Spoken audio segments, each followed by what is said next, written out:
Assalamualaikum warahmatullahi wabarakatuh.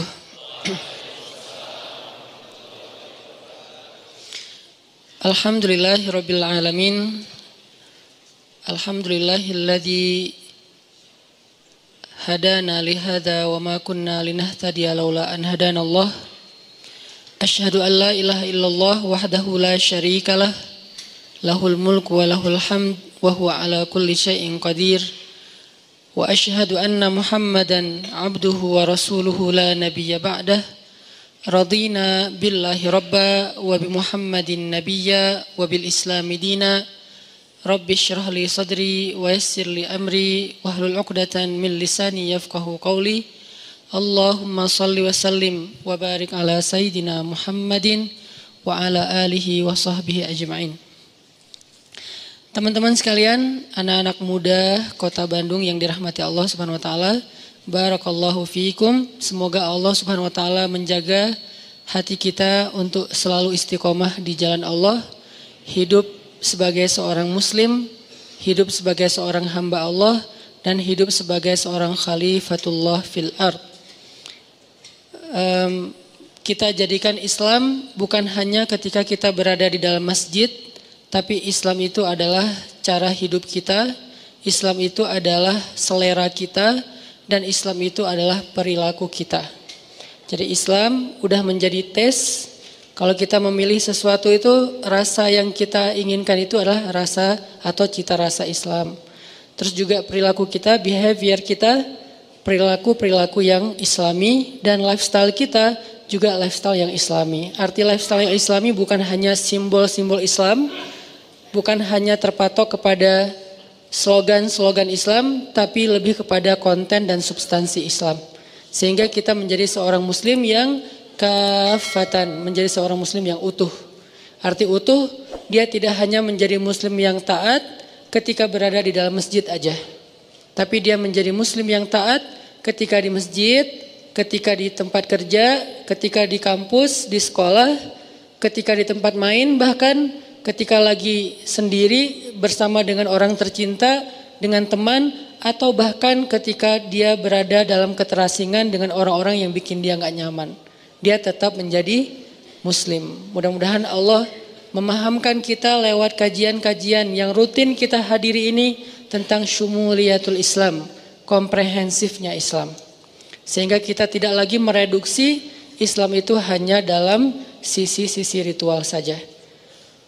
Malam ini kita akan coba bedah satu hal yang mudah-mudahan jadi motivasi juga buat kita dalam menjalani hidup, sekaligus membangun persepsi tentang kebesaran Allah Subhanahu wa taala. Kalau di posternya mungkin membahas tentang maaf, saya akan coba kembangkan lebih luas sedikit supaya kita punya persepsi, dan nanti ujung-ujungnya sebetulnya salah satu goalsnya adalah agar kita bisa memaafkan orang lain. Kita bahas tentang hikmah. Kita bahas tentang hikmah. Apa itu hikmah? Dan kenapa pembahasan hikmah ini penting, dan gimana cara menjadi orang yang ahli hikmah. Kalau di dalam Al-Quran, Allah Subhanahu wa taala menyebutkan banyak kata hikmah dan banyak cerita hikmah. Kalau kata hikmah secara jelas salah satunya disebutkan di dalam ayat tentang dakwah. Ud'u ila sabili rabbika bil hikmah. Ajaklah manusia kepada jalan Rabbmu, ajaklah manusia kepada jalan Allah, kepada agama Allah bil hikmah, dengan cara yang hikmah. Kemudian juga ada ayat tentang Nabi mengajarkan hikmah. Wa yu'allimukumul kitaba wal hikmah. Dan tugas Nabi adalah mengajarkan kepada kalian Alkitab dan Al-Hikmah. Kemudian juga nanti ada kisah-kisah tentang hikmah. Salah satu yang paling fenomenal itu dan legend banget adalah Luqmanul Hakim. Yang Allah Subhanahu wa taala berikan kepada dia hikmah. Dan Allah juga berikan kepada para anbiya hikmah. Misalnya wa atainahul hukma Sobiyya, kami berikan hikmah kepada Yahya sejak dia masih berusia masih kecil. Sebegitu seringnya kata hikmah disebut di dalam Al-Quran. Kenapa? Apa maksudnya? Terus gimana cara kita mengamalkan kata hikmah ini? Karena kita yakin gak ada satupun diksi Al-Quran itu yang mubazir, yang sia-sia. Walaupun terjemahnya kadang-kadang menurut kita kayak bukan sesuatu yang bold. Kayak misalnya kalau yang bold itu kan tentang kebesaran Allah, Allah Maha Kuasa, Allah apa, kan jelas ya makna yang boldnya nih.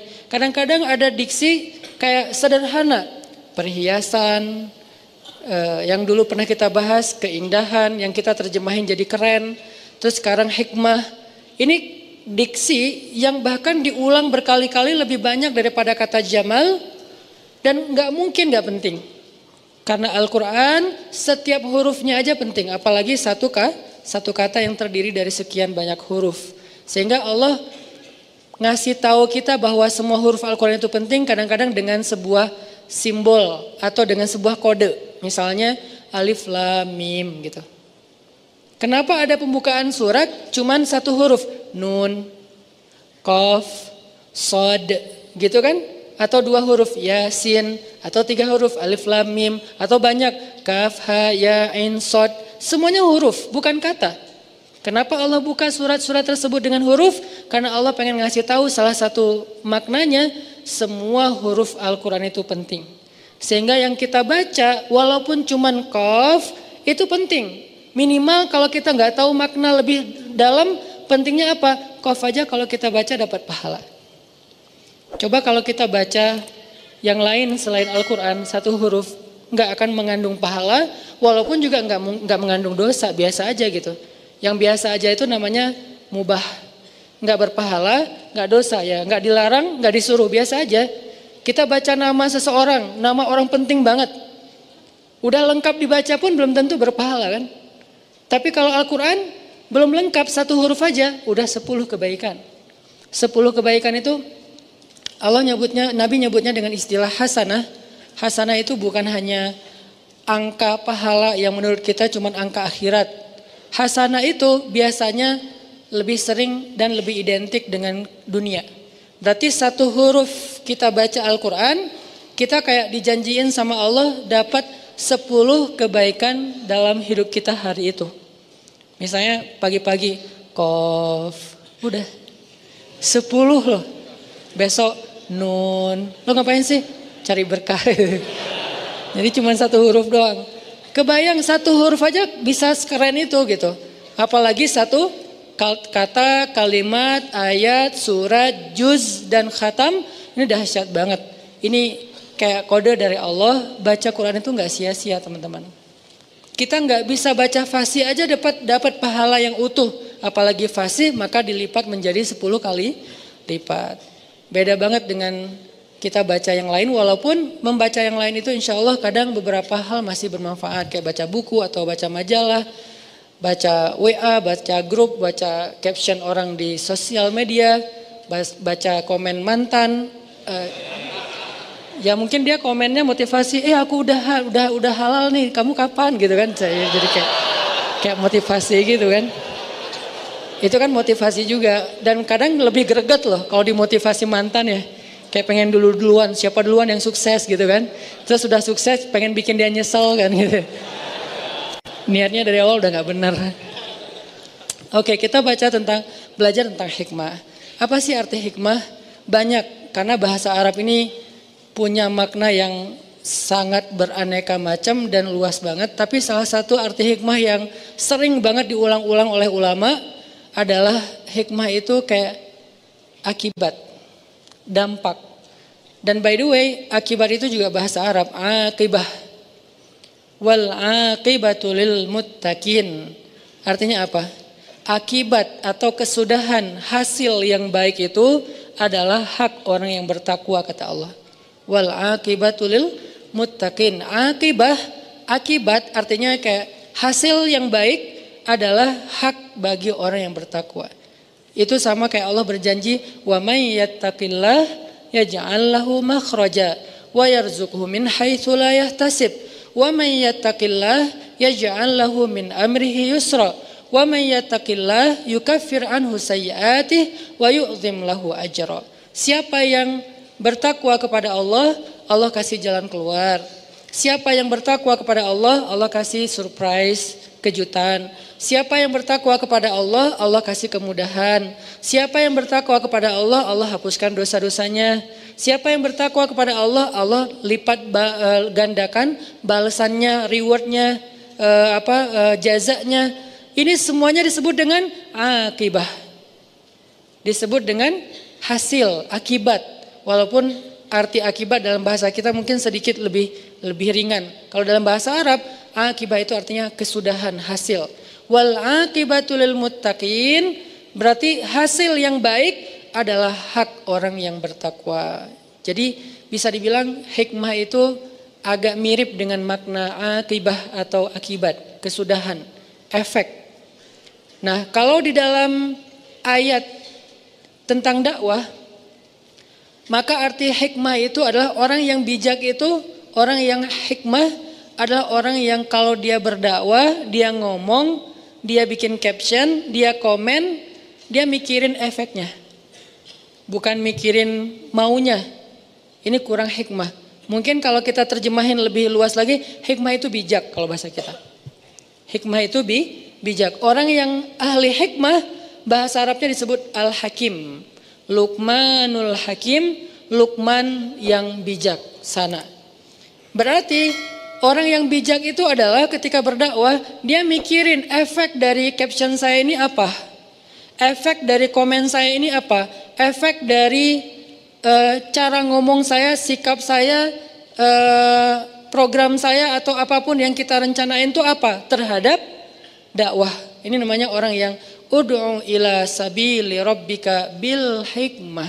Bukan cuman pengen mengekspresikan maunya dia. Ini kurang bijak nih. Misalnya lagi ngejos kan, ngomong aja terserah dia mau terima atau enggak. Nah, ini enggak mikirin efek. Terserah orang mau nerima atau nolak, terserah dia. Yang penting saya kan udah ngomong. Nah, ini namanya agak sedikit belum matang menurut saya. Kenapa? Karena dia masih berdakwah untuk nunjukin sikap dia. Kalau dia tuh bold, kalau dia tuh ngejos, kalau dia tuh orangnya pemberani, orangnya misalnya sangat loyal kepada agama, pengen nunjukin doang kalau dia itu orangnya hebat gitu. Nah, ini belum bijak. Kalau orang yang bijak, dia nggak mikirin tentang ekspresi pribadi, dia mikirinnya, nih keterima nggak ya yang saya sampaikan? Nih kira-kira waktunya tepat nggak ya? Nih momennya udah pas belum ya? Nih kira-kira dia ngerti nggak ya kalau ngomongnya seberat ini atau serumit ini gitu? Ini namanya orang yang hikmah. Ud'u ila sabili rabbika bil hikmah. Ajaklah orang kepada agama Allah dengan bijaksana. Arti dengan bijaksana, kita terus mikirin banget apa ajakan yang buat orang insya Allah akan nyaman. Kemudian dia bisa paham, lalu dia nerima. Ini salah satu di antara arti hikmah. Tapi yang kita akan bahas bukan hikmah dari sisi itu, karena itu agak berat. Lagian itu bukan untuk dipraktekin sehari-hari, lebih ke orang yang memang khusus berdakwah atau apa gitu. Yang kita pengen bahas hikmah dalam kehidupan kita sehari-hari. Karena arti hikmah itu adalah efek, akibat, atau kesudahan, atau kejadian yang berlaku setelah sesuatu. Maka hikmah dalam kehidupan kita sehari-hari itu artinya adalah apa hal yang akan Allah tunjukkan setelah ini. Nah, ini nih arti hikmah. Makanya kan kita bilang ambil hikmahnya aja, kan suka gitu kan ya. Ambil hikmahnya aja. Itu kalimat nasihat tuh bijak banget loh, tuh keren banget dan penting tuh. Bukan sekedar basa-basi untuk bikin orang yang lagi kena musibah lebih sabar. Bukan basa-basi, itu nasihat yang mungkin diambil dari hadis-hadis yang banyak terus jadi satu kalimat sederhana. Ambil hikmahnya aja. Artinya tunggulah kejutan dari Allah, sesuatu yang baik sesudah ini, itu maksudnya. Dan orang yang ahli hikmah adalah orang yang paling sabar untuk menunggu kejutan itu. Ini orang yang ahli hikmah dalam konteks kehidupan sehari-hari. Orang yang paling sabar menunggu, apa sih yang Allah rencanakan di balik ini? Apa sih kebaikan yang Allah pengen ngasih di balik ini? Apa sih kejutan yang sedang Allah sediakan untuk saya di balik ini? Ini orang yang ahli hikmah banget, ini hakim banget nih. Dan itulah Luqmanul Hakim. Salah satu makna dari hakimnya Luqman, dia selalu mampu untuk bersabar menunggu kebaikan yang Allah sediakan untuk dia di balik satu ketentuan, takdir Allah atau apapun. Sehingga dia menjadi orang yang sabar, menjadi orang yang ridho. Ridho itu apa? Nerimo. Kalau sabar, kalau ridho itu nggak mau memprotes Allah. Kalau sabar itu dia nggak mau ngeluh, kalau ridho dia nggak mau protes. Kalau ngeluh kan lebih kepada masalah ya. Kok saya gini, kok saya gitu. Kalau protes, apa maunya Allah? Nah, ini nggak ridho nih. Nah, Luqman menjadi orang yang paling sabar, ridho, happy lagi tuh. Padahal kalau kita lihat Luqman itu kehidupannya sangat biasa banget dibandingkan kita nih. Satu, dia orang Ethiopia, Habasyah, orang kulit hitam. Kayak satu kampung gitu sama Bilal. Kedua, dia budak. Dia, kalau kita gimana pun maaf mungkin miskinnya kita, diri kita tuh masih milik kita, bukan milik orang lain. Kalau budak, sampai dirinya aja milik orang lain. Terserah mau dijual kemana-mana. Bahkan kalau dia nikah, dia hanya boleh menikah dengan sesama budak. Yang istrinya juga milik orang lain, milik tuannya. Kita kadang-kadang sebagai orang yang mungkin kerja di orang lain, ngerasa sebagian dari waktu kita itu milik perusahaan, milik atasan kita, yang dia yang nentuin kamu harus masuk kerja, kamu nggak boleh cuti dulu sekarang, kan gitu kan. Kalau Luqman itu lebih dahsyat loh, seutuhnya dirinya, waktunya, bahkan kehidupannya milik tuannya. Dia nggak punya hak apapun, satu-satunya milik dia cuman hati doang. Karena itu yang nggak bisa dimiliki siapapun, cuman hati doang. Artinya dengan kondisinya sebagai budak yang gak punya apa-apa, yang bahkan dirinya, istrinya, anaknya semuanya milik tuannya, dia masih menjadi orang yang selalu mengatakan Alhamdulillah, Alhamdulillah, Alhamdulillah. Kok bisa orang kayak gini? Malah dia berbaik sangka terus sama Allah. Sampai dia nasihatin anaknya dengan goal supaya anaknya itu kagum kepada Allah. Allah itu baik banget sama kita. Allah itu selama ini selalu ngasih kita kebaikan, nikmat, anugerah, dan karunia segala macam. Kok bisa orang dengan status Luqman tapi malah lebih sering bersyukur kepada Allah. Sehingga salah satu kalimat hikmah yang Allah ajarkan kepada Luqman, anishkur lillah wa may yashkur fa innama yashkuru li nafsih. Kata Allah, kami berikan hikmah kepada Luqman sehingga dia menjadi orang yang bersyukur kepada Allah. Bukan kami berikan nikmat ya, ini beda nih. Ini kalimat detail banget. Kami berikan hikmah kepada Luqman sehingga dia menjadi orang yang bersyukur. Harusnya kan kalimat yang kalau menurut kita harusnya yang lebih tepat tuh kami berikan kepada Luqman nikmat sehingga dia menjadi orang bersyukur kan. Kenapa dia malah bersyukur tapi yang dikasih hikmah bukan nikmat? Ini bedanya pemahaman orang yang ahli hikmah dengan kita yang terbatas. Kalau buat kita syukur itu untuk nikmat. Tapi buat Luqman bukan itu yang paling penting. Ketika Allah udah berikan dia hikmah, kata Allah, wa may yu'tal hikmah faqad utiya khairan katsira. Siapa orang yang Allah kasih hikmah, berarti dia telah diberikan khairan katsira, kebaikan yang sangat banyak. Siapa yang dikasih hikmah oleh Allah, berarti dia dikasih khairan katsira. Allah yang bilang katsir. Kalau kita bilang ya Allah, dunia ini nikmat yang banyak, kata Allah, dunia itu hanyalah mata qalil. Dunia itu cuman kesenangan yang qalil, sedikit. Sedangkan hikmah Allah bilang katsira. Terus sebanyak apa tuh? Kalau seluruh dunia ini dikumpulin, kita dapat emas, kita dapat segala macam harta tambang kayak gitu kan. Jadi punya pulau di mana-mana, kita jadi raja satu-satunya di muka bumi. Seperti Zulkarnain, seperti Fir'aun, seperti Namrud, seperti Sulaiman, semua raja yang pernah ada, bukan raja yang sekarang. Raja sekarang kan kotak udah wilayahnya udah kecil-kecil ya, kayak Raja Dubai, cuman Dubai doang. Abu Dhabi bukan milik dia. Padahal satu negara tuh, Emirat. Tapi dibagi dua raja, yang satu bagiannya Abu Dhabi, yang satu lagi bagiannya Dubai. Yang satu pesawatnya Emirat, yang satu lagi pesawatnya apa? Ya itu deh, ada dua pesawat kan, kayak kita kayak Garuda sama apa gitu. Kita ada yang lain gak sih? Ya kalau di Emirat itu ada Emirat, ada satu lagi saya lupa. Etihad. Abu Dhabi, Etihad. Kalau Dubai, Emirat. Dua raja nih. Satu negara kecil yang penduduknya cuma 1,5 juta, itu kelihatan gimana istananya kalau teman-teman tahu Dubai itu.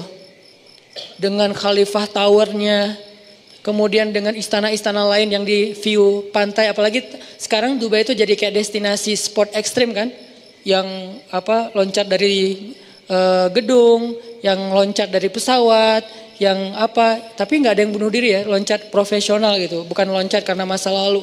Terus kayak kalau itu banyaknya di Jepang, Korea itu loncat dari masa lalu. Kalau di Dubai itu profesional. Itu punya 2 orang doang loh. Bisa kayak wah kaya banget ya. Tapi kata Allah mata on qalil, itu mah sedikit. Apalagi cuman dapat wilayah kecil, dapat dunia aja. Raja Saudi, Raja Dubai, Raja Raja di Eropa kan banyak kerajaan juga tuh. Mereka digabung semuanya kerajaannya di depan Allah, kata Allah mata on qalil, dikit. Terus giliran hikmah kata Allah khairan katsira, kebaikan yang banyak. Itu kebayang nggak tuh seberapa banyaknya? Ini logika iman dengan logika kita manusia biasa. Nah Allah bilang orang yang dikasih hikmah berarti dia dapat khairan katsira. Artinya apa? Dia tuh lebih beruntung daripada Raja Dubai, lebih beruntung daripada Raja Abu Dhabi, lebih beruntung daripada Raja Saudi, raja kerajaan manapun di muka bumi, dia lebih beruntung. Makanya orang yang udah Allah kasih hikmah, dia menjadi orang yang paling bersyukur. Orang yang Allah kasih hikmah, dia menjadi orang yang paling bersyukur. Kenapa? Karena dia lebih beruntung dari raja-raja tadi. Oh, sebegitu pentingnya hikmah Ustaz? Ya. Makanya ketika Allah mengatakan wa ataina kami berikan kepada Luqman hikmah anishkurlillah, berarti Luqman itu walaupun secara sosial statusnya budak, tapi dialah orang yang paling beruntung di muka bumi sehingga dia menjadi orang yang paling bersyukur. Gimana caranya? Apalagi kita yang bukan budak, gak semiskin Luqman. Hanya mungkin kita mengeluh karena gak tahu hikmah di balik ketentuan Allah terhadap diri kita. Jadi kalau Allah sayang kepada hamba, Allah gak ngasih nikmat supaya dia bersyukur. Itu biasa, oke, itu kasih sayang Allah, tapi yang kayak levelnya level receh lah tuh. Ada orang dikasih receh bahagia banget. Pas dikasih uang yang bukan bunyi koin, uangnya uang kertas, kok ini sih nggak dikasih yang koin itu, kan aneh ya. Dikasih uang 1.000 rupiah atau 500 rupiah, dia bersyukur, makasih atur nuhun, makasih banyak, berkali-kali ngomong syukur. Sampai ngundang teman-temannya, aku dapat nih 500 rupiah gitu kan. Begitu dikasih 100.000, ya apa sih maunya Allah ngasihnya 100.000. Ini nih maksudnya. Jadi Allah kayak nawarin, ini loh yang lebih baik daripada itu. Mau gak aku berikan kepada kalian hikmah? Apa sih hikmah? Yang membuat Luqman sebagai budak merasa paling bahagia, paling beruntung. Yang kata Allah adalah khairan katsira, kebaikan yang sangat banyak. Tadi balik lagi, hikmah itu adalah ketika kita bisa memahami kebaikan di balik semua ketentuan Allah Subhanahu wa taala. Mau itu anugerah ataupun musibah, semuanya baik. Itu orang ahli hikmah. Nanti berlaku lagi di dalam hadis yang lain, ajaban li amril mu'min. Betapa menakjubkan orang yang beriman, itu hikmah tuh. Hidupnya semuanya baik, dikasih anugerah baik, dikasih musibah baik, sehingga dikasih anugerah dan musibah buat dia semuanya diungkapkan dengan ridho. Bisa ridhonya dalam bahasa sabar, bisa ridhonya dalam bahasa syukur. Intinya dia ridho. Saya terima ya Allah, saya terima ya Allah. Kan nerima itu enak ya. Saya terima nikahnya kan enak kan ya. Masa saya tolak nikahnya kan gak ada kan kayak gitu kan. Jarang banget ada yang orang ngomong saya terima nikahnya tapi cemberut. Jarang kan. Saya terima deh nikahnya.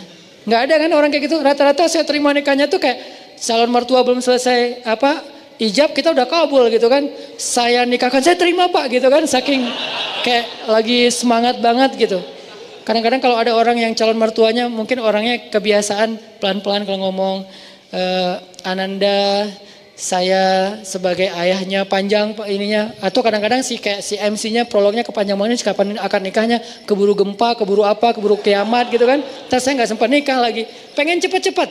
Makanya kalau si penghulunya bijak biasanya akad dulu nanti baru ceramah. Biar mereka udah tenang dengerin nasihat. Beda dengerin nasihat tapi deg-degan. Ini akad jadi gak sih? Ini akad jadi gak sih? Udah sejam ceramah teh. Kenapa ini ceramah kesannya kayak dilama-lamain? dan penceramahnya masih muda. Jangan-jangan kan bahaya banget gitu. Makanya pengen akad itu segera udah beres akad, si ceweknya kan hadir gitu kan. Duduk di sebelah, dengerin nasihat nasihat tentang pernikahan, khutbah nikah, itu tenang banget. Artinya saya terima ya Allah, saya terima ya Allah tuh kita kayak berakad dengan Allah. Ya Allah apapun yang kau berikan saya yakinlah itu kebaikan buat saya terima, saya terima. Raditu billahi robba, itu artinya. Wabi Muhammadin nabiyya wabil islami dinan. Artinya kita emang terima banget. Nah ini nih orang yang nerimo ini, dia adalah buah dari ahli hikmah. Mengerti kebaikan di balik semua ketentuan Allah Subhanahu wa taala. Nah kita belajar tentang hikmah ini. Gimana sih biar jadi orang yang ahli hikmah. Kita bisa selalu yakin, enggak apa-apa deh kayak gini, ini kan qadarullah lah, udah Allah tentukan kayak gitu. Enggak apa-apa, tunggu aja, bentar lagi ada kebaikan. Kayak gitu tuh. Kalau dikasih nikmat, anugerah, ya wajar banget kita bisa langsung menebak, alhamdulillah ini kebaikan. Tapi kalau dikasih ujian nih, belajar hikmahnya tuh untuk itu. Belajar hikmah untuk kalau dikasih ujian, dikasih musibah, dikasih sesuatu yang menurut kita kayak bukan maunya kita gitu. Kan sering banget ya dalam hidup kita Allah tentuin sesuatu yang bukan maunya kita. Saya juga sering kayak ngerasa gak enak sama Allah. Ya Allah maafin saya, kemarin udah salah sangka, kemarin saya ngeluh, kemarin saya salah paham, kemarin saya gak ngerti, kemarin saya ngomongnya gak baik. Pas Allah tentukan begini dalam hidup. Adegan paling kecil aja dalam kehidupan kita. Kita rencanain ini, yang terjadi yang sebaliknya. Kita rencanain apa, yang terjadi sebaliknya. Padahal kita udah ikhtiar maksimal dalam kerjaan, dalam kuliah, dalam apapun. Itu sering banget. Dan biasanya kalau kita sabar dikit, nanti kita akan tahu. Sabar ini artinya bukan diam ya. Sabar ini artinya jangan melenceng. Itu arti sabar. Tetap di situ, jangan melenceng, tetap on the track, jangan keluar dari syariat, jalan Allah. Syariat itu kan artinya jalan, syariat bahasa Arab itu artinya jalan. Jangan keluar dari jalan itu, jalan aja nggak apa-apa. Walaupun ada agak-agak badai dikit, gerimis dikit, terus mungkin ada godaan-godaan orang teriak-teriakin kita dikit, dibully, jalan aja. Bentar lagi kita akan ngelihat hikmah kebaikan yang Allah sediain. Kita sering mungkin kehilangan kebaikan hikmah karena kita nggak sabar, langsung belok. Ada masalah dikit, belok . Ada masalah sedikit, U-turn. Balik lagi ke tempat tadi, nggak jadi deh. Padahal mungkin jarak kita dengan hikmah itu tinggal selangkah. Jarak kita dengan hikmah itu tinggal beberapa hari lagi. Setahun udah berjalan, tinggal sehari lagi. Putus asa namanya, balik arah. Akhirnya kehilangan kebaikan yang Allah janjiin. Mana buktinya, saya udah setahun nunggu. Padahal kalau dia nunggu sehari lagi, dapat tuh. Sehari doang. Cuman kan kita nggak pernah tahu ya berapa lama, dan itulah challenge-nya tuh di situ. Gimana dong Ustaz kalau kita nggak tahu? Justru kalau kita tahu namanya bukan hikmah. Karena hikmah itu sengaja Allah sediakan buat mereka yang yakin, bukan yang tahu. Mereka tahu setelah mereka yakin, bukan mereka yakin setelah mereka tahu. Yakin dulu, ntar kamu akan tahu, akan melihat buktinya. Nah ini yang disebut dengan iman, jalannya hikmah. Hikmah itu kayak buah, iman itu adalah akarnya, pohonnya ilmu, nanti buahnya adalah hikmah salah satunya. Jadi gimana caranya kita jadi orang yang gak gampang ngeluh ketika Allah uji, gak gampang putus asa, gak gampang berbalik arah, gak labil, tetap jalan di situ. Dan kalau perlu level paling tingginya, begitu Allah kasih musibah, bersyukur. Emang gak gampang sih, saya juga belum berhasil. Tapi setidaknya berbaik sangka dulu sebelum kita mampu bersyukur. Ya Allah, ganti dong musibah ini dengan yang lebih baik. Kan itu berbaik sangka kan dalam bahasa doa. Ya Allah, saya yakin Engkau kalau ngasih sesuatu yang ujian, hamba-Mu sabar, Engkau yang bilang sendiri di Al-Quran. Wabasyiris sabirin, sampaikan kejutan, berita gembira, kebaikan buat orang yang sabar. Manhum ya Rob, siapa orang yang sabar itu ya Allah? Kata Allah, orang yang alladzina idza asabathum musibah qalu inna lillah wa inna ilaihi raji'un. Kita ini milik Allah. Arti kita ini milik Allah, ya ikut ajalah sama Allah pemiliknya. Itu maksudnya, bukan sekedar kalimat bin salabin ya. Innalillahi wa inna ilaihi rajiun. Mana ya Allah, kan saya udah ngomong ininya mantranya. Itu bukan mantra. Innalillahi itu bukan mantra. Innalillahi itu kalimat tarajju kalau secara bahasa. Apa arti tarajju? Rujuk. Rujuk itu artinya balik lagi.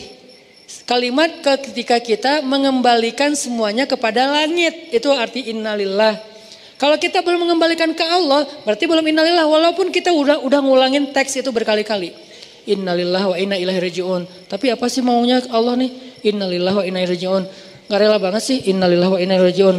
Allah gak fair sama saya. Innalillah wa inna ilaihi rajiun. Ngomong beribu-ribu kali, kalau belum kembalikan kepada Allah hasilnya, hikmahnya, berarti belum tarajju. Jadi kalimat innalillah bahasa Arabnya kalimat tarajju. Subhanallah kalimat tasbih. Alhamdulillah kalimat tahmid. Allahu Akbar kalimat takbir. Astaghfirullahaladzim kalimat istighfar. Nah, innalillah kalimat tarajju. Masing-masing ada judulnya kan, ada sebutannya. Nah, apa arti tarajju? Mengembalikan lagi kepada Allah. Jadi begitu kita bilang innalillah, ya sih, ini kan juga milik Allah. Harta kita innalillah. Inna itu bukan saya, kita. Kita di sini, saya, keluarga saya, harta saya, rumah saya, kerjaan saya, hidup dan mati saya. Nahnu, kita semua lillah, milik Allah. Masa kita marah kepada orang yang mengambil miliknya sendiri? Kecuali dia ngambil milik kita, baru kita marah. Ini kan punya saya. Tapi ngomong innalillah, tapi kayak nggak rela kan, berarti samanya kita bilang innalillah, ya sih. Tapi kan ini punya saya, kan nggak nyambung ya, klise ya. Kalau innalillah, berarti kita benar-benar yakin ini tuh milik Allah, dititipin di saya ya. Terserah Allah mau ngambil kapan aja. Tapi saya berharap ya Allah titipin lagi dong yang lebih bagus, gitu kan? Ini nih manusiawinya kita. Dan Allah sayang ke hamba yang kayak gitu. Yang penting dia sadar, yang penting kamu jangan klaim itu milik kamu ya, apalagi ganti nama di sertifikat nggak boleh. Namanya tetap nama saya, kamu cuma ngontrak. Begitu nanti kata yang pemilik rumah, kontrakannya nih udah habis, aku ambil ya rumahnya. Oh ya nggak apa-apa, saya boleh ngontrak rumah yang lain yang punya tuan yang lebih bagus. Itu Allah suka kayak gitu. Yang nggak Allah suka, enak aja nih kan saya udah tinggal di sini setahun, nggak boleh kayak gitu. Kita tuh cuma ngontrak, terus ketika Allah mau ngambil, ridho aja, innalillah. Oh ya ini punya tuan, ambil aja. Boleh nggak saya tinggal, saya nggak punya rumah nih, boleh nggak saya tinggal di rumah bapak yang lebih bagus? Oh boleh itu ada apartemen saya lebih bagus di pusat kota, boleh nggak apa-apa, tinggal aja di situ. Kalau orang nanya nih rumah siapa, jangan bilang rumah kita, ini namanya nggak taraju kan, bilang rumahnya bapak fulan, rumahnya teman saya, rumahnya siapa misalnya kayak gitu. Begitu datang setahun lagi, Mas, kayaknya anak saya baru nikah, mau dipakai apartemennya, saya ambil nggak apa-apa. Oh ya nggak apa-apa Pak, ya emang punya milik Bapak. Saya malah bersyukur setahun udah dipakai gratis, gitu kan? Tapi saya mau tinggal di mana ya Pak? Kan gitu kan ya? Oh ya udah nanti saya cariin, ada yang lebih bagus. Cuman anak saya nggak suka, mungkin buat Bapak, buat Mas lebih nyaman. Yang mana ditunjukin? Mau pilih yang mana? Oh yang ini boleh nggak? Ternyata lebih gede lagi. Kayak gitu aja terus. Allah tuh baik sebetulnya. Udah kita ngontrak gratis. Ketika Allah ambil, itu Allah mau mindahin kita ke yang lebih baik. Masalahnya kenapa nggak dapat? Karena kita udah ngeluh dan marah-marah kepada si pemilik kontrakan. Akhirnya jadilah kita homeless, nggak punya apa-apa. Padahal kalau kita mau ridho dikit, nggak apa-apa ini memang punya bapak, dikasih yang lebih bagus nanti tempat tinggalnya. Ini yang disebut dengan hikmah. Insya Allah nanti kita lanjutin lagi setelah sholat isya. Kita lanjutkan tentang hikmah. Yang tadi arti hikmah itu adalah belajar untuk memahami kebaikan di balik sebuah peristiwa. Terutama peristiwa-peristiwa yang buat kita tuh kita hindarin. Kita nggak suka peristiwa yang kayaknya musibah, bencana, ujian kayak gitu-gitu. Kita belajar memahaminya. Nah yang namanya hikmah dia nggak bisa difahami kecuali dengan dua syarat. Satu, berbaik sangka kepada Allah atau iman. Kedua, sabar karena dia nggak bisa seketika. Kita akan ngerti hikmah kalau kita nggak sabar. Karena biasanya hikmah itu baru kita mengerti setelah beberapa lama. Nah dalam proses menunggu beberapa lama sampai kita ngerti maunya Allah apa, kebaikan dan kejutan yang Allah sediakan itu apa, yang dibutuhin itu adalah sabar. Sehingga ulama mendefinisikan salah satu di antara makna sabar, intidharul faraj min indillah. Arti sabar itu menunggu datangnya jalan keluar dari Allah, menunggu datangnya kebaikan dari Allah. Intizar, menunggu, itulah sabar. Jadi selama seseorang menunggu, kata Nabi, menunggu datangnya pertolongan Allah adalah ibadah. Nunggu doang. Jadi orang sakit nunggu sembuh sambil dia berobat. Kan berobat juga nggak 24 jam setiap detik kan. Minum obat sehari 3 kali. Tapi kan ada masih panasnya, sakitnya, nyerinya. Dia nunggu sampai proses berobatnya membuahkan hasil kesembuhan. Nunggu doang itu kayak ibadah. Kayak kita sholat, kayak kita zikir, kayak kita tilawah. Nunggu doang. Begitu juga ketika kita dikasih ujian, musibah, soal harta, soal fisik, soal perasaan, kan 3 kan. Ba'sa, dorro, zulzilu. Ba'sa fisik, dorro harta, zulzilu itu perasaan. 3 model ujian yang semua orang ngalamin. Walaupun mana yang paling berat tergantung orang. Ada yang orang mungkin kalau diuji fisik langsung ngeluh. Ada orang kalau fisik nggak apa-apa, tapi kalau harta dia lemah di situ. Ada orang fisik nggak apa-apa, harta nggak apa-apa. Kalau perasaan dia langsung habis. Nggak kuat kalau diuji perasaan. Diuji perasaan itu apa? Banyak. Bisa diuji perasaan tentang rasa cinta. Bisa diuji perasaan tentang rasa benci, bisa diuji perasaan tentang rasa marah, yang namanya perasaan. Cinta, benci, marah, kangen, itu semuanya ujian. LDRan itu zulzilu, terguncang. Apalagi LDRan habis akad nikah, itu lebih zulzilu lagi, berapa skala Richter gitu kan, guncangannya tuh. Karena zulzilu itu zalzalah, idza zulzilatil kan itu artinya guncangan. Cuman maksud guncangan di sini guncangan perasaan. Nah, orang yang menunggu datangnya pertolongan Allah, kebaikan yang Allah janjiin, nunggu doang itu udah ibadah. Dan itu disebut dengan intizar. Penantian itu sama dengan sabar. Penantian itu sama dengan sabar. Dan kita nggak akan ngerti hikmah sebelum kita bisa benar-benar komitmen dengan 2 hal tadi. Berbaik sangka sama Allah, pasti ada kebaikan di setelah ini. La'allahu khair, la'allahu khair, inna lillahi wa inna ilaihi raji'un. Yang kedua, dia sabar, nungguin sampai datangnya pertolongan Allah. Nah, ini namanya hikmah. Kalau kita terbiasa mengerti hikmah teman-teman, sampai ke tingkat yakin ada hikmah, yakin ada hikmah, yakin ada hikmah. Kemudian kita dikenal dengan Al-Hakim, orang yang bijak, karena selalu yakin kepada hikmah-hikmah yang baik di sisi Allah. Maka hidup kita itu nggak ada buruknya, semuanya baik. Ajaban li amril mu'min, inna amrohu kullu khair. Semua urusannya khair, baik. Kenapa? Karena dia ahli hikmah, selalu yakin kepada kebaikan di balik suatu ujian. Serumit apapun dan seburuk apapun ujian itu, seberat apapun ujian itu, seenggak logis apapun ujian itu, pokoknya ada kebaikan. Mana contohnya Ustadz? Salah satu contoh cerita hikmah yang paling kontroversi adalah cerita hikmahnya Nabi Khidir. Itu cerita hikmah paling kontroversi. 3 adegannya, tiga-tiganya kontroversi. Kalau sekedar ujian anak yang kecil itu tiba-tiba meninggal, nggak kontroversi ya, namanya orang meninggal. Tapi ini dibunuh, bukan meninggal. Kalau kapal itu tiba-tiba rusak, nggak kontroversi. Tapi ini dirusak. Kalau rumah itu yang dibangun oleh Nabi Khidir itu rumah di kampung orang-orang yang soleh, itu nggak kontroversi. Ini rumah yang ada di kampung orang-orang yang tidak soleh, makanya kontroversi. Nah, hidup kita kadang nggak sekontroversi Nabi Khidir. Berarti kalau terhadap apa yang terjadi kepada Nabi Khidir aja Musa harus bersabar, harusnya kita lebih sabar lagi terhadap apa yang kita alami dalam hidup. Sehingga ketika Musa protes, akhirnya Nabi Khidir bilang apa? Malam tasti', bukan tastati'. Udah disingkat sekarang. Tadi awal-awalnya tuh malam tastati'. Sekarang ujung-ujungnya malam tasti'. Artinya gak bisa banget sih. Kok gak bisa banget sih untuk sabar? Malam tasti' alaihi sabra. Akan aku jelaskan sekarang kepada kamu. Inilah penjelasannya kepada kamu.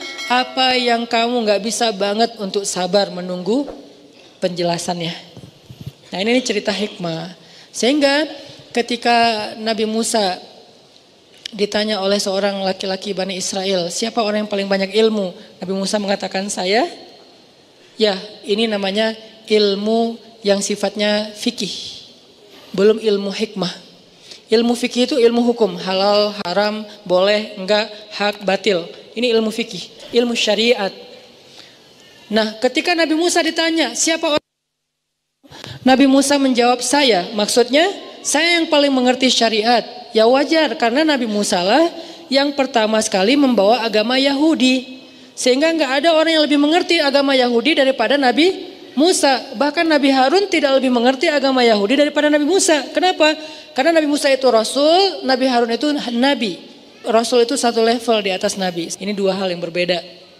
Ini kebiasaan di Mesir, ulama kalau ngomong itu ngebalikin angle yang positif. Jangan bawah tapi atas.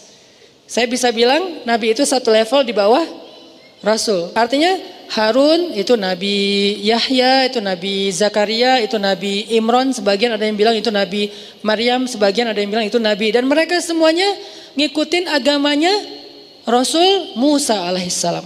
Ngikuti agamanya Nabi Musa, yaitu Yahudi.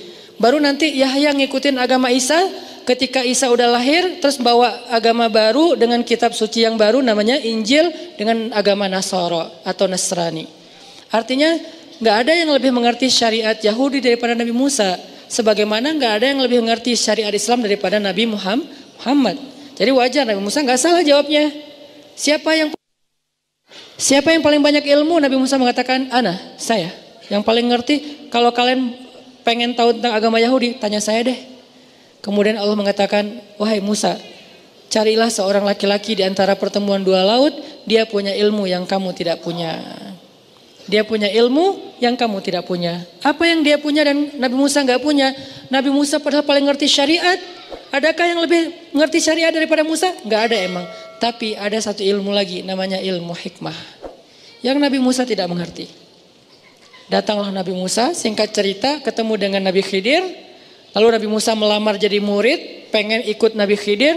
Terima saya untuk ngikuti Anda, ikut guru. Jadi ini nih pelajaran penting ya buat kita bahwa ilmu itu didatangi bukan mendatangi. Nabi Musa bilang, saya akan berjalan untuk menemukan pertemuan dua laut. Kalau nggak ketemu saya akan jalan seumur hidup demi mencari guru. Padahal Nabi Musa itu kalau mau cara gampang bisa. Caranya gimana? Ya Allah, datangkanlah Khidir kepada saya. Bisa kan? Kenapa? Musa itu kalimullah. Apa arti kalimullah? Sering teteleponan sama Allah. Kalim itu ngomong langsung, cuman gak ngelihat orangnya, bukan fit call ya. Jadi kayak nelpon gitu. Kalau Nabi Muhammad langsung, lebih dahsyat lagi. Kalau Nabi Musa langsung ngomong tapi gak ketemu. Ini kalau bahasa sekarang tuh kayak nelpon. Kan gampang banget, tinggal nelpon Allah, ya Allah saya pengen ketemu Khidir di mana ya? Gak apa-apa deh saya datengin, tapi Allah kasih tahu saya harus kemana. Atau kalau bisa Khidir yang ketemu saya, kan saya yang lebih tinggi derajatnya daripada Khidir. Kan secara derajat kenabian Musa lebih utama daripada Khidir. Semua ulama sepakat Musa lebih utama. Bahkan di antara para anbiya Musa itu masuk 5 kategori nabi papan atas, ulul azmi namanya. Berarti kan kata Allah, faddalna ba'dahum ala ba'd. Kami utamakan sebagian mereka atas sebagian yang lain. Lahum darajatun, mereka bertingkat-tingkat. Kan manusia seperti itu di sisi Allah, cuman yang tahu pastinya Allah. Cuman dari sisi keilmuan Musa itu lebih utama daripada Khidir. Harusnya Khidir yang diundang kepada Musa untuk datengin Musa. Enggak, tapi dalam konteks ini bukan siapa yang lebih utama, siapa yang pengen belajar. Muridnya bisa seorang pejabat, muridnya bisa seorang pengusaha yang udah konglomerat banget, muridnya bisa lebih tua, tapi kalau dia yang belajar, dia yang datangin gurunya. Walaupun gurunya lebih muda, walaupun gurunya mungkin lebih miskin, walaupun gurunya bukan pejabat rakyat jelata, tapi kan dia guru. Maka konsep rumus dasarnya ilmu didatangi bukan mendatangi. Sehingga ketika Imam Malik diundang oleh raja untuk ngajarin raja ke rumah, ke istana raja, Imam Malik mengatakan ilmu itu didatangi bukan mendatangi. Akhirnya raja datang ke rumah Imam Malik. Sampai di rumah Imam Malik, raja duduk di atas, Imam Malik duduk di bawah. Langsung yang pertama dibuka itu bukan bab ilmu, tapi bab adab, etika. Karena etika lebih dulu daripada ilmu. Seperti yang kata Ustaz Umar Mita beberapa video kan, akhlak lebih utama daripada ilmu. Ada orang yang punya ilmu banyak, teori, ayat, hadis, tapi kurang akhlaknya. Sehingga yang pertama dibuka, adab murid kepada guru. Pertama, duduk di bawah, langsung rajanya duduk di bawah gitu. Ini karena penting banget. Kok gitu sih, kok nggak langsung bahas aja hal haram? Enggak, tetap etika nomor 1. Akhirnya Nabi Musa jalan nyari Nabi Khidir. Pas sudah ketemu, pengen ikut guru, saya boleh nggak ikut engkau wahai Tuhan, saya pengen belajar ilmu kepadamu. Apa jawaban Khidir? Kamu nggak akan sabar sama saya. Jadi yang mau diajarkan Nabi Khidir kepada Musa, sabar menunggu hikmah. Bukan tentang ini halal Musa, ini haram. Enggak, Musa udah ngerti itu. Ini agama Yahudi itu harusnya gini, kamu salah konsepsi. Enggak, karena konseptor agama Yahudi itu adalah Allah, kemudian yang menyampaikannya Musa. Ya udah nggak ada masalah dengan syariat. Sekarang masalah hikmah. Kamu nggak sabar sama saya. Bagaimana kamu akan sabar terhadap sesuatu yang kamu nggak ngerti? Nah ini nih, bersabar terhadap sesuatu yang kita nggak ngerti. Kalau ngerti wajar dong kita sabar. Misalnya Allah bilang, ya kamu saya uji ya karena nanti mau dikasih yang lebih bagus. Sabar banget kan kita. Kayak cerita saya misalnya hilang motor 21 juta, gak apa-apa ya Hanan, aku ambil 21 juta ntar dikasih motor yang 31 juta. Oh siap ya Allah, sami'na wa ata'na, kan gampang kan ya. Allah gak ngomong gitu, pokoknya diambil aja. Apa maunya Allah? Tapi kan saya gak ngerti, itu disebut dengan hikmah. Sabar terhadap sesuatu yang kita gak ngerti. Kalau kita ngerti itu bukan hikmah, itu wajar banget. Kata Nabi Khidir, bagaimana kamu akan sabar terhadap sesuatu yang kamu gak ngerti? Kata Nabi Musa, saya akan berusaha. Izinkan saya untuk mencoba. Saya akan bersabar. Kata Nabi Khidir, kalau gitu syaratnya kamu boleh ikut saya tapi nggak boleh komen. Boleh ikut saya tapi nggak boleh komen. Ini kayaknya untuk jadi murid seperti Nabi Isa kita kayaknya perlu belajar nih. Ikut ulama jangan banyak protes. Kalau mau protes biar sesama ulama. Kita sebagai murid jangan protes ulama. Kalau kita berbeda pendapat dengan ulama, boleh dengan satu syarat. Karena kita mengambil pendapat ulama yang lain, bukan mengambil pendapat pribadi. Ini salah. Kalau menurut kita, kalau kita ngomong gini, saya nggak setuju dengan ustadz itu, karena menurut saya itu salah. Tapi kalau kita ngomong gini, saya nggak setuju dengan ustadz itu, karena menurut ustadz ini, nah ini kan memilih dua pendapat ulama ya. Nah ini boleh, nggak apa-apa dan itu fair. Karena Islam itu mazhab, banyak mazhab. Saya nggak setuju dengan misalnya sholat yang nggak pakai kunut karena menurut kiai saya kunut itu adalah, nah ini boleh. Atau sebaliknya, saya nggak setuju dengan kiai yang kunut karena menurut ustaz saya nggak masalah karena kita memilih pendapat ulama. Tapi kalau kita bilang saya nggak setuju dengan doa itu karena menurut saya, kita siapa? Nah kalau kita keras kepala, kekeh berdebat dengan ulama, maka bahasa Al-Quran untuk mereka dan itu ada di dalam surat Al-Luqman, nggak bijak banget. Seperti, maaf, Allah mengumpamakannya seperti keledai. Inna angkarul aswad la sautul hamir. Seburuk-buruk suara itu suara keledai. Apa maksud perumpamaan ini? Ini peribahasa Quran, karena Al-Quran juga punya peribahasa. Seburuk-buruk suara, suara keledai. Apa maksudnya? Keledai di surat Al-Jumu'ah, surat yang lain adalah simbol hewan yang bodoh. Makanya orang Arab kalau ngeledekin, kalau marah kepada orang lain, mereka nggak bilang maaf ya. Kalau di kita kan anjing misalnya gitu kan ya. Gitu kan ya. Kalau di mereka tuh enggak. Karena kalau dibilang anjing itu bukan ledekan. Itu biasa aja. Anjing itu dianggap hewan yang cerdas. Memang sih secara fikih dia najis. Tapi secara intelektual anjing ini cerdas gitu. Makanya dipakai berburu, dipakai banyak hal kan. Anjing bermanfaatnya banyak juga. Selain memang dia najis secara fikih. Najis itu bukan harus dibunuh. Najis itu nggak boleh kena liurnya, nggak boleh dipelihara dalam konteks tertentu. Tapi dia hewan yang cerdas, anjing itu. Hewan yang setia. Sehingga kalau orang dibilang anjing dalam bahasa Arab, itu artinya kamu setia, kamu cerdas misalnya. Enggak, canda. Jadi orang Arab tuh nggak bilang anjing loh, enggak, keledai loh. Nah kalau dibilang keledai itu berarti goblok. Berarti dia jahil, berarti dia bodoh. Makanya orang Arab kalau bilang ya humar, wahai keledai gitu. Saya pernah di MRT di Mesir gitu lagi, biasanya orang-orang Arab tuh kalau lagi desak-desakan suka marah. Ada yang marah-marah ngomong ke bapak yang kayaknya educated gitu ya, lagi duduk. Ya humar, wahai keledai. Si bapak itu dengan tenang bilang, fi humar ghairak hena? Ada keledai selain kamu di sini? Dia bilang nggak ada. Ada. Salah. Dibilang nggak ada, berarti gua sendiri yang keledai. Kalau dibilang ada, berarti gua termasuk keledai juga dong.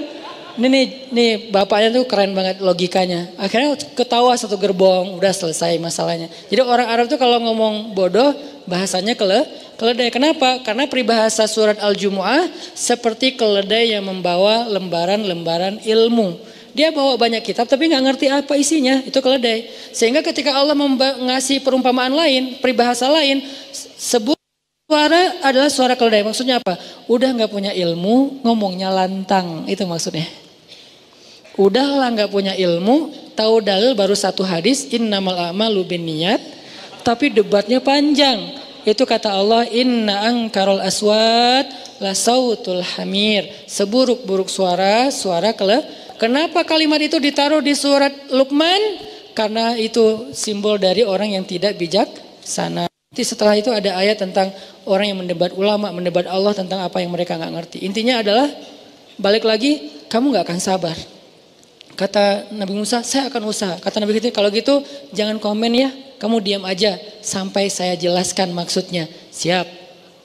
Jalan nih. Nah ini artinya kalau kita mau ikut ulama, jangan komen. Jangan komen debat di postingan para ustadz. Ini lebih jelas lagi nih. Jangan komen debat di postingan bukan saya doang. Ini saya mewakili beberapa ustadz, termasuk ustadz siapapun lah di Indonesia ya. Yang menurut kita ilmu mereka lebih banyak, jangan komen. Kalau kita mau komen, doa, komen, support, komen, semangat, sharing, repost, nge-tag teman kita, oke. Tapi kalau komen, apaan segala macam, jangan. Kenapa? Karena kita bukan selevel dengan mereka. Tapi kan sekarang zamannya bebas, sosmed siapapun bisa komen. Iya, tapi kan semuanya ada etika. Kita pakai smartphone, maka jadilah smart netizen. Jangan sampai kita pakai smartphone, tapi tidak smart netizen. Harusnya kita minimal smart netizen sebelum kita nanti jadi smart citizen. Ini smart netizen ini ilmu akhlak yang diajarkan Nabi banget. Falyakul khairan aw liyasmut. Hendaklah dia komen yang baik-baik atau nggak usah follow, itu artinya. Kalau nggak bisa komen yang baik-baik, nggak usah follow, nggak usah ya. Udah nggak usah follow deh, daripada jadi modus kan ya. Nggak usah. Ini artinya jangan komen di depan, di hadapan ulama kecuali yang baik maksudnya. Nah jalan nih Musa, jalan ketemu laut. Khidir itu kan secara bahasa Arab panggilannya Nabi Khadar kan, orang Arab manggilnya Khadar, di Indonesia Khidir. Arti Khadar itu green, bukan Hulk ya. Green di sini karena kemanapun Nabi Khidir jalan, negeri yang tadinya tandus gersang jadi hijau. Jadi gerakan Go Green itu mungkin foundernya adalah Nabi Khidir gitu. Dari zaman dulu. Karena kemana beliau pergi jadi hijau, subur, berkah gitu. Sehingga orang semuanya sayang sama Nabi Khidir. Senang sama Nabi Khidir. Ada Khidir lewat semuanya pengen menjamu di rumahnya. Kenapa? Rumah yang dimasukin Nabi Khidir berkah. Ternak yang ditunggangi Nabi Khidir berkah, tiba-tiba jadi bisa ngeluarin susu, tiba-tiba ternak itu jadi gemuk. Ini Khidir, asal usul dari nama Khidir. Nggak tahu nama aslinya apa. Ini kayak nama panggung kalau kita kayak nama sosmednya gitu. Cuman nggak ada underscore, udah aja Khidir. Terus jalan, ketemu laut, pengen nyebrang. Pas mau nyebrang, ada kayak bukan rakit, perahu kecil. Nabi Khidir minta izin kepada pemilik perahu, boleh kami numpang nyebrang? Karena Khidir ini udah viral, semua orang tahu. Anda siapa? Saya Khidir. Oh ya silakan. Biar perahunya berkah, malah gratis kan, supaya dapat berkah. Kayak postingan terakhir yang berkah bukan angkanya, tapi kadang-kadang kita nyari berkahnya gitu. Udah aja. Kadang-kadang kan kalau hitungannya hanya angka, begitu nggak berbayar atau bayarannya kurang kita anggap rugi kan ya. Padahal kalau nyari berkah, kadang-kadang begitu bayarannya kurang di sini, kita ikhlasin karena niat pengen nolong, nanti Allah ganti yang lebih besar. Ini pentingnya berkah nih. Jangan hanya mencari angka, walaupun angka tetap sesuatu yang memang diperbolehin dalam agama. Jalan nyebrang, nggak perlu bayar. Berdua sama Musa jalan nyebrang sampai ke tujuan, udah nyebrang. Sebelum Nabi Khidir turun, Nabi Khidir ambil sesuatu alat untuk ngelubangin kapal. Orangnya diam aja. Dilubangin terus nama Nabi Khidir. Sampai udah bocor, masuk air, pergi aja. Musa ngeliatin, maksudnya apa? Khidir jalan aja. Ini kenapa Khidir kok nggak jelasin dulu? Karena lagi pengen ngajarin hikmah. Kalau dijelasin, namanya bukan ngajarin hikmah, namanya ngajarin fikih. Kan fikih dijelasin dulu kan, biar kita tahu mana halal, mana haram. Jelasin dulu di awal, ini halal ya, ini haram, jangan ya. Itu fikih, syariat. Kalau hikmah nggak kayak gitu. Hikmah itu kita dengan Allah. Makanya kalau kita pengen bisa komunikasi dengan Allah, kita tuh harus ngerti hikmah. Kalau dengan manusia, kita ngerti syariah. Dengan manusia, syariah. Makanya syariatnya kan suka gitu kan bahasa kita ya. Syariatnya sih gitu, tapi hikmahnya Allah yang tahu. Nah, artinya komunikasi dengan manusia halal, haram, hak, batil, boleh atau enggak itu syariat. Oke, itu penting. Tapi ada satu lagi, komunikasi dengan Allah hikmah. Sehingga nggak dijelasin dengan verbal, tapi dijelasin dengan sebuah kenyataan nanti yang akan terjadi. Jalan aja Khidir. Diprotes sama Musa. Anzirni, tunggu. Saya pengen nanya, kenapa Anda lubangi perahu orang yang udah memberi kita tumpangan gratis? Kan ini nggak baik. Kata Khidir, bukankah aku udah bilang kamu nggak akan sabar? Ya udah deh. Ya maaf saya lupa. Jangan marahin saya ketika la tu'akhizni. Jangan marah kepada saya karena saya lupa. Ya udah saya akan sabar kali yang akan datang. Beneran, jalan lagi. Oke, dimaafin. Jalan, ketemu anak kecil lagi pada main sama teman-temannya, dipegang sama Nabi Khidir, maaf dipatahin lehernya meninggal. Siapa sih yang nggak protes ngelihat adegan kayak gini kan ya? Tapi ini nggak boleh dicoba ya, nggak boleh tetap ada keterangan hanya oleh profesional gitu. Yang profesional hanya Nabi Khidir, kita nggak pro, jadi nggak boleh nyoba-nyoba. Kenapa lo lakuin itu? Khidir, latihan. Jangan bunuh orang dengan alasan Nabi Khidir. Nabi Khidir hanya khusus satu orang dan the one and only lah, nggak akan ada duanya. Patahin, meninggal. Nabi Musa marah. Ini kan anak nggak ada dosanya. Ayatnya kan gitu kan, dia nggak punya salah, nggak ada dosa. Kenapa kamu membunuh jiwa yang tidak punya dosa dan nggak ada alasan yang membolehkan membunuhnya? Bukankah saya udah bilang kamu nggak akan sabar? Ya udah, ini terakhir nih saya salah, kata Nabi Musa. Kalau saya ngomong lagi nanti tinggalkan saya. Ini terakhir, maaf. Udah jalan. Tapi Nabi Musa masih nggak bisa nyaman. Kenapa gitu ya? Aneh nih orang, saya benar nggak sih dapat guru kalau bahasa kita nih. Cuman Musa nggak sepolos itu lah, karena Musa pintar pasti ya. Cuman kayak apa maksudnya? Kenapa harus gini? Apa maksudnya? Jalan, udah malam. Sampai di sebuah kampung, sebuah negeri di tengah padang pasir. Dulu ada budaya istidhafah namanya. Dan itu budaya keren banget. Salah satu akhlak Islam itu istidhafah. Apa arti istidhafah? Memberikan tumpangan untuk orang tamu musafir bermalam dan dikasih makan. Itu budaya Islam. Dan Nabi Ibrahim yang paling jago dalam bab istidhafah. Nabi Ibrahim untuk istidhafah menyembelih 100 ekor onta setiap malam. Demi menyambut tamu, ngasih makan tamu, ngasih tempat tinggal tamu. Jadi bisa dibilang bapak perhotelan pertama dalam sejarah manusia, Ibrahim. Dia nyediain hotel untuk tamu sebanyak 100 ekor onta. Kira-kira 100 ekor onta berapa orang makannya? Ribuan kan? Berarti setiap malam ada ribuan pendatang, penziarah, tamu yang nginap di Al-Aqsa, di Al-Quds. Dan siapa yang memberikan fasilitas hotel ring 1 Al-Quds untuk mereka? Gratis, makan gratis, full buffetnya itu udah full board, di-refill lagi, bintang 5 aja kalah. Ibrahim setiap malam menyembelih 100 ekor onta untuk tamu.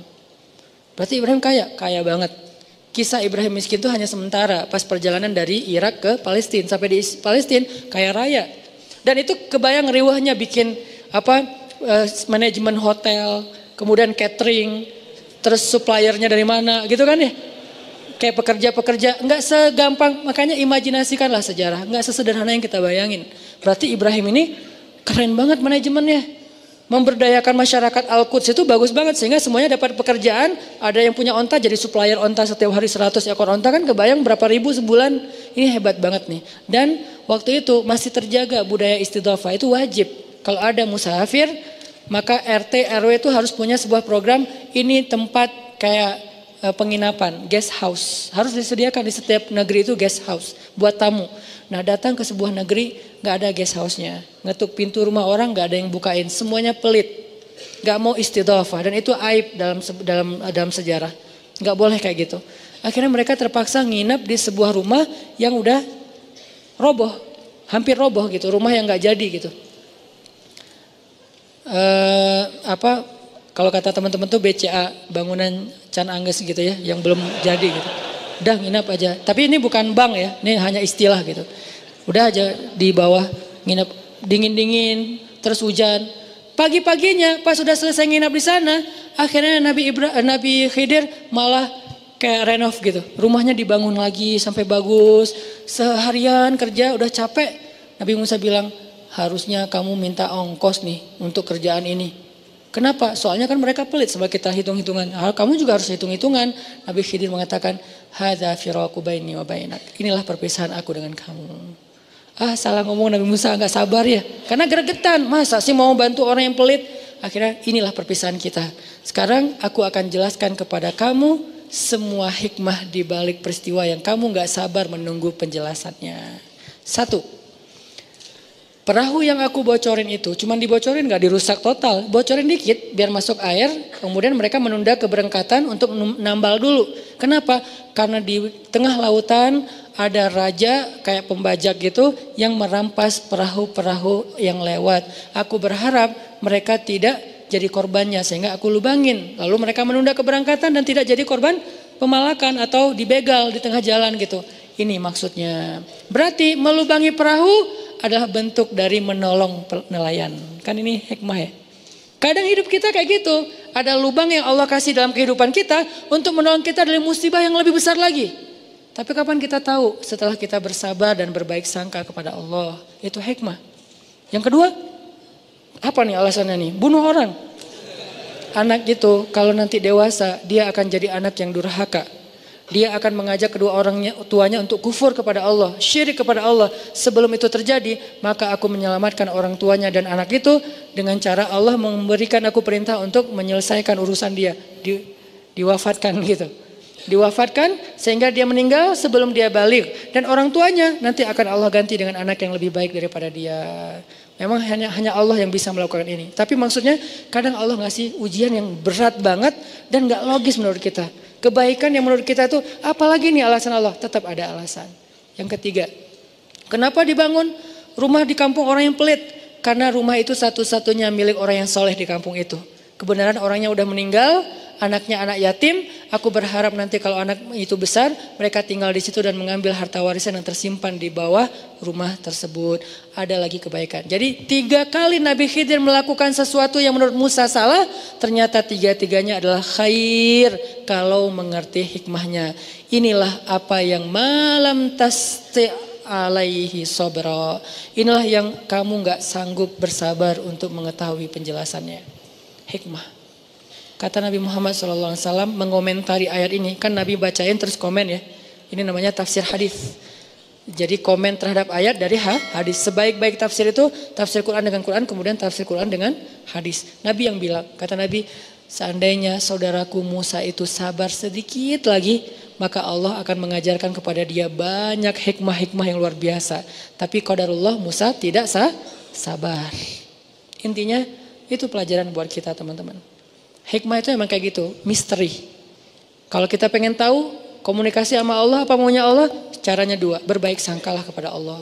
La'allahu khair. Mudah-mudahan ada kebaikan di sini. Innalillahi wa inna ilaihi raji'un. Apapun bahasa kita, baru yang kedua, tunggu aja.